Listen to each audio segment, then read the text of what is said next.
No fan. Hello, everyone. Hello, hello. Welcome to the Empowerment Exchange, where we ask the hard questions, have honest conversations, and challenge one another to break cycles, build legacies, and become unstoppable. So today's conversation was inspired by this week's B3U interview with Dr. Cherise Turner, the author of Voices Behind the Degree. And one question stayed with me is why do so many capable, qualified people still feel like they have to prove their worth? Right? Big Yeah, question of the day. true. It's still a big question. Just, makes you know, if y'all remember that show, what was his name? Oh gosh, I forgot the name. The Arsenio Hall. Things that make you go, remember that? Right. It's an old show. I mean, probably a few people remember, some don't. But that's what I wanted to talk about. It was just just a thought of mine because hopefully you guys tuned in to watch the show. It was amazing. It came out yesterday at 7 p.m. on the Soul Experience channel. So hold on. You know what?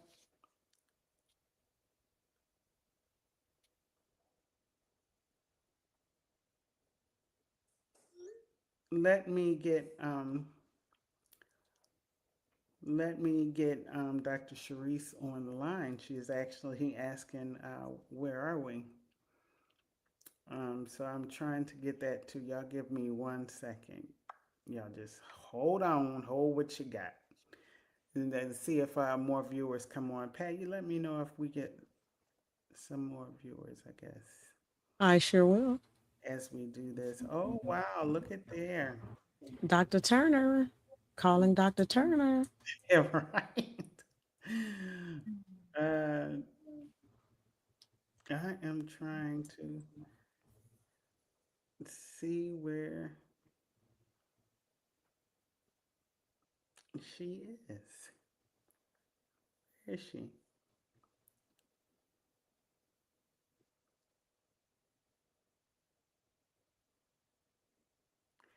Anyway,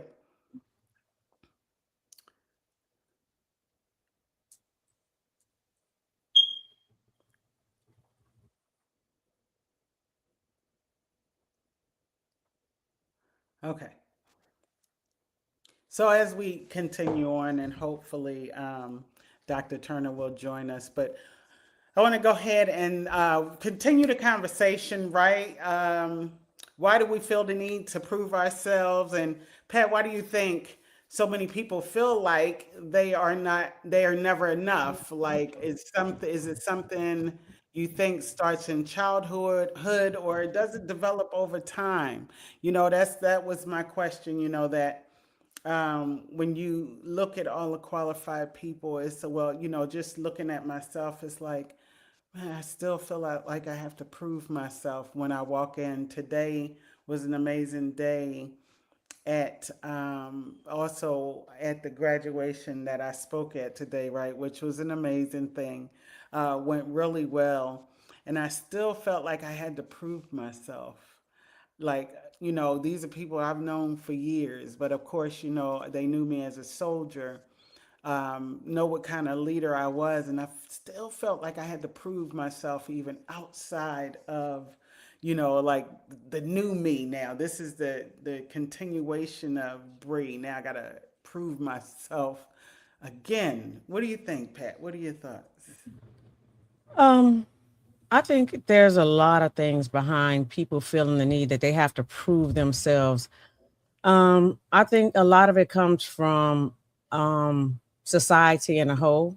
If you're trying to keep up with a set standard, I think a lot of it has to be with the unequal treatment of individuals, whether it be due to sex, religion, race, creed, color. So there's a lot of different reasons as to why one might feel that way, that they have to prove themselves. I know it was a good conversation that we had with Dr. Turner when she was on. Um, we were talking about how we as women or black women have to like do extra extra work or have even with the titles, okay, even with the titles we still find ourselves still having to prove ourselves more than the next person, so to speak. So if you guys tune in, y'all can actually watch that. It's on the Soul Experience channel. That's what I was telling y'all. It's on the Soul Experience channel, and it came out yesterday at 7 p.m. So you can always go back and watch it. Right. I So think that women in general have that bar to cross. I think black women and women of color more so, but women in general have that bar to jump over. Some not as much as others, but I think it's there for women just in general, no matter how many degrees they have or what have you, they're going to always, by the hierarchy, so to speak, um, have to prove themselves more. okay, I don't know. Like, do you think it comes from maybe it starts from childhood or develops over time? Um, I don't think it's a thing that's, well, okay. I can only speak from my experience. I will tell you this. I don't feel a need to prove myself to anybody mhm. because that's how my parents raised me. Okay, My but what parent, about I what don't about only, in the I would say military? Overlooked? Were you ever overlooked, or no, you were qualified, but just they overlooked you? You didn't have that issue. Okay, no. okay. What I will say is I have not personally, military wise or professionally, had that experience. I'm not saying that it's not an experience that people have had. I have not. I've had because my name can be male or female, so you can't choose before you get to read the resume. Right, right. Yeah, So but I think it's. I'm military sorry, but service, the military service teaches confidence, discipline, and leadership. Yet so many veterans feel like they have to start over after transitioning. How do we help veterans recognize that their leadership still has value? That is for me. When you speak about the veterans, that's what I was speaking to the director, not the director, but the chief of the water department, and I was like, just saying, like, um, explaining it, even though, like, hey, when I was in, because I was, close to the end of my time, I was sick during that time, and so it's like, I felt like, hey, that was me then, but we are still there. I'm still a leader after leaving the military. There's so much that us veterans need to recognize that, especially those who have retired, we still have that leadership skill set that can be put to use in the civilian sector, and I was explaining some of that today. Because again, the veteran, when I go on to posts or I see soldiers, I just feel so at home, so comfortable in that zone. But then I remember feeling like they ain't gonna pay no attention to me now. I'm civilian. I'm just Bree. But we still have. I still feel like we could still be profitable in the military and the civilian sector because we have that knowledge of being a leader and know what it takes to be a leader. I So think part of the problem is that I think the military does veterans in a way a disservice, right? mhm, Because part of our transitioning, they focus on resume and different stuff and keywords and resume and all this other kind of stuff, right? But they don't focus enough. People don't take enough time to do the mind switch, right? mhm, Because succeeding in the civilian sector is not the same way as in the military. It's not the same. Um, and that's what I think a lot of veterans have trouble with because it's in the military, it's very structured, very rank oriented, very this, that, and other. And it might not is even though in a civilian sector there you have ranks and positions of this, but it might not be, it's not the same way as hardcore structured as it is in a civilian sector, as it is in the military sector. And how you, a lot of people don't adjust how you approach things and how you handle things Right. in the civilian sector are totally different from in the military sector. And I don't think enough veterans give themselves time to make that transition and have to think. You can't say, well, I'm a retired colonel. Civilian sector going to tell you, okay, and I need you to be qualified for this job. I'm glad. Thank you for your service. And it's not a dismissal of that person's service or what they did, but at this time, that's not where you are. You're in the civilian sector, you know, and people are thank you for your service, but we have to make things happen in the civilian sector the way we have to make them happen. So I think the leadership, the discipline, and the things that military people have done definitely have a place in the civilian sector. But it definitely just takes that mind shift to happen. It's not the same way. So you have to find a way to how you apply that as an NCO or an officer in the military. How do you apply that to a civilian framework in the same way and get those same positive results? Well, so first I will say this: as veterans, we have to know our worth. Number one, we do have what it takes to. I think that can be greatly, okay, I don't even know what word to use, but helpful in the civilian sector is what I said today. But it's like you said, some leaders, we come out and we still have that military mentality, and we have to, kind of critique it to the civilian life in order to be more, what's the word I'm looking for? What's the word I'm looking for, Pat? Give me the word. Palatable to the civilian sector. What is it? More palatable to the civilian sector. Yeah, more useful, palatable. Yes, that is the word. But we have to know our worth, and that is that goes along with confidence versus validation.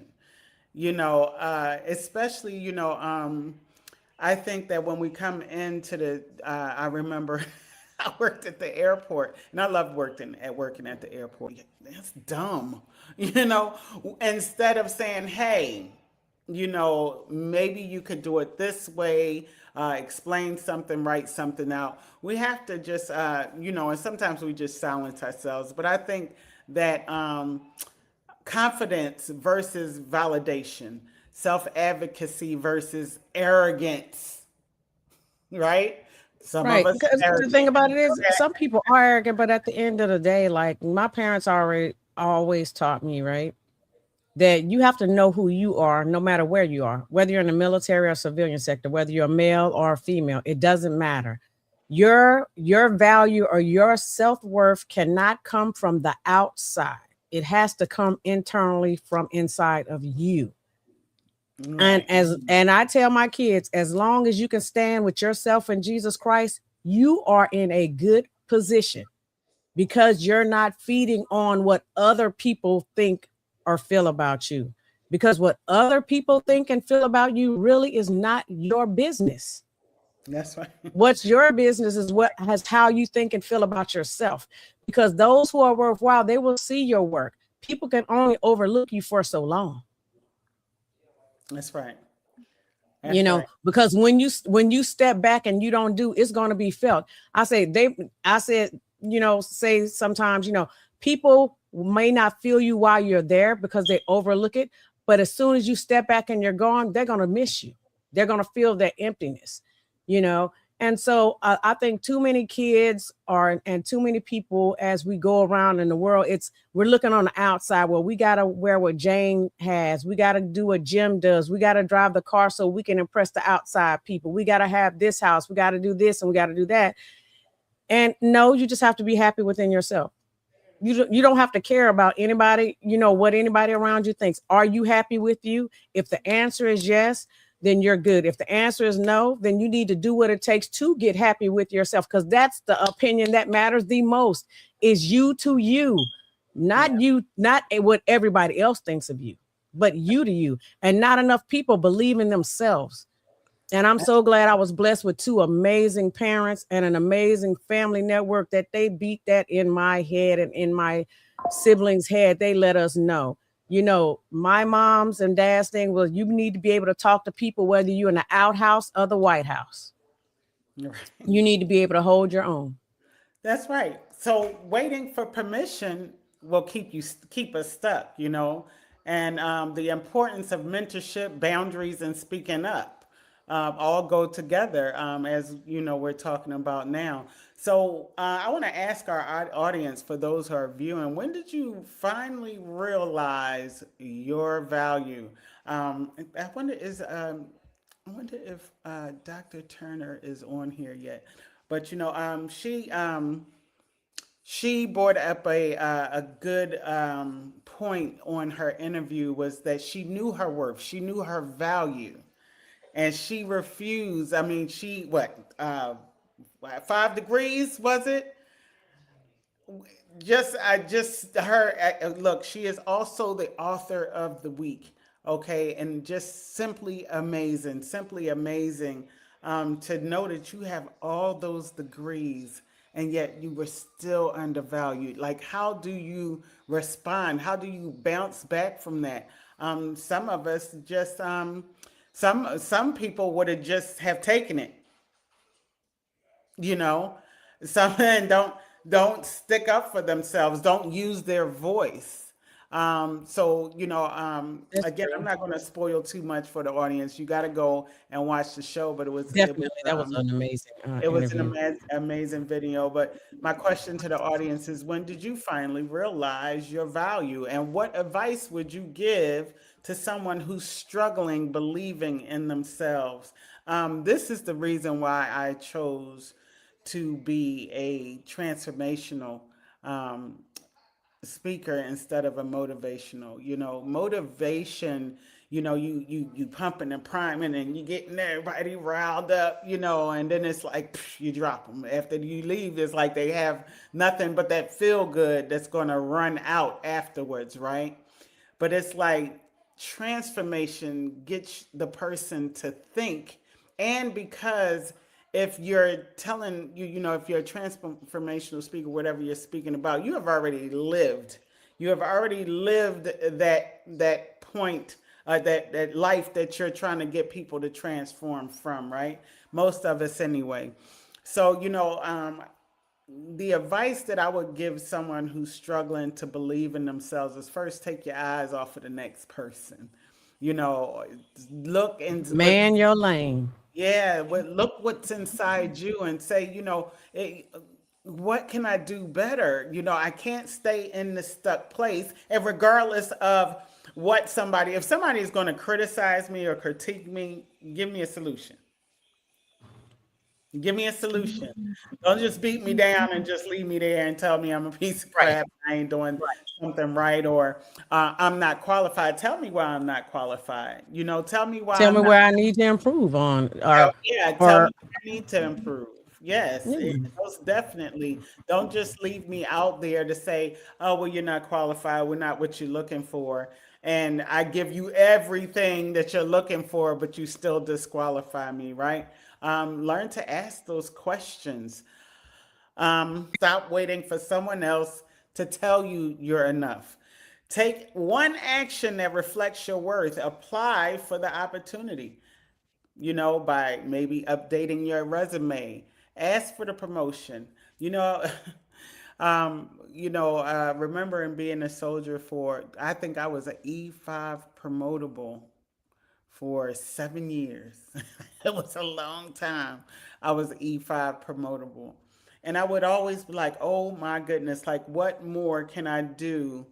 Because I think like as you all know, or for those who don't know, okay, it was a 92 whiskey, and that was water treatment, water specialist, right? Water dog, to the heart, to the core, right? So our scores was like 800 to get a promotion, especially to staff sergeant. It was 800. So that means I had to max out everything, education, it was like, oh my gosh, so what do I do? But I tell you one thing, I did not stop. I asked, what more can I do? What better can I do in my physical skills to get that 800? Had to go to school. Well, I just guess I keep going to school until I make that amount of credits that I needed to be put in that position. So ask for that promotion, set boundaries, use your voice. Your value isn't determined by someone else's recognition. Okay, I want you guys to remember that as we go on throughout the week. And always remember, we're going to be here on Tuesdays and Thursdays at 7 ish. Look, 7 ish. And look, that is just. But we just want to give you guys a chance to come on, know that we're coming, being looking, and get involved in the conversations. Put your comments in the comment section. These conversations that we have, we know that there's somebody out there that's going through this very thing. So we want you to get involved with the conversation, give us some feedback, give your comments, criticism, whatever, and let's have a conversation. So, what I want to say in closing is thank you for joining us for the Empowerment Exchange. Remember, you don't have to spend your life proving your worth. Know your value, walk in your purpose, lead with confidence, and we'll see you next time. Yes. And until then, of course, you already know to keep breaking cycles and building Building legacies. legacies. I'm Dr. Bree Charles, And I'm Pat Smith. and we will see y'all on Thursday. Thursday at 7 p.m. We're going to get these conversations Ish. started. Oh, Yes. you know, you know what, y'all? I'm going to tell you, it's Pat's fault. I'll always be trying to get her to. It is not. It was her fault today. Well, thank y'all for joining us, and we'll see you again on the other side. All right. Bye.